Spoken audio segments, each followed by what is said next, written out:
சிந்து பைரவி நியூப்ரமும் ஸ்னேகா ரொம்பவே சந்தோஷப்பட்டுக்கிட்டு இருக்காங்க. ஏன்னா போலீஸ் எல்லாம் அந்த அளவுக்கு அடிச்சிட்டு இருக்காங்க சிந்துவை. அதுக்கப்புறமா சிவா அதை பார்க்க முடியாது வெளியே வந்துருவாங்க. வெளியே வந்ததுமே அன்னபூரணி இருந்துட்டு, சிவா நான் அவ்வளோ சொல்லி நீ கேட்கல சிவான்றாங்க. பாவம் அவ எவ்வளோ கஷ்டப்பட்டுட்டு இருக்கா. ஆனா அப்ப கூட உனக்கு மனசே இறங்கல இல்லைன்றாங்க. பெரியம்மா அது வந்துன்றாங்க, பேசாத சிவா அப்படின்றாங்க. அதுக்கப்புறம் உள்ள வந்து பார்த்தா சிந்துவை போட்டு அழியன்னு அடிச்சிட்டு இருக்காங்க. அதை பார்த்ததுமே ரொம்ப கோவப்பட்ட அன்னபூரணி அந்த மேடம் கிட்ட சண்டை போட்டுக்கிட்டு இருக்காங்க. என்ன பண்ணிட்டு இருக்கீங்க?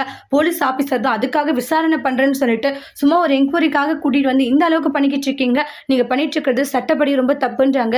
எங்க வீட்டு போன இந்த அளவுக்கு போட்டு அடிச்சுட்டு இருக்கீங்க. இங்க பாருங்க, உங்க பையன் சிவாவை அவ ஏமாத்திட்டு இருக்கா. அதை தெரியாம நீங்க இவளுக்கு உதவி செஞ்சுட்டு இருக்கீங்க. எனக்கு சிந்துவை பத்தி தெரியும். சிந்து மேல கையை வச்சுங்க, அப்புறம் இங்க நடக்கிறதே வேறன்றாங்க. நானும் போனா போட்டுன்னு பார்த்தா ரொம்ப தான் போய்கிட்டு இருக்கீங்க. இங்க பாருங்க, நீங்க பண்ணிட்டு இருக்கிறது எதுவுமே கொஞ்சம் கூடமே சரியில்லை அப்படின்றாங்க.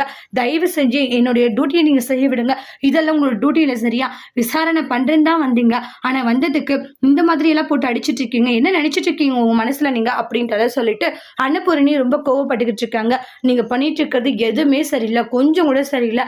அதனால ஒழுங்கா எப்படி இருக்கணுமோ அப்படி இருங்கன்னு சொல்லிட்டு அன்னபூரணி கோவப்பட்டுக்கிட்டு இருக்காங்க. அதோட இந்த பிரமோவை முடிச்சிருக்காங்க. தேங்க்யூ.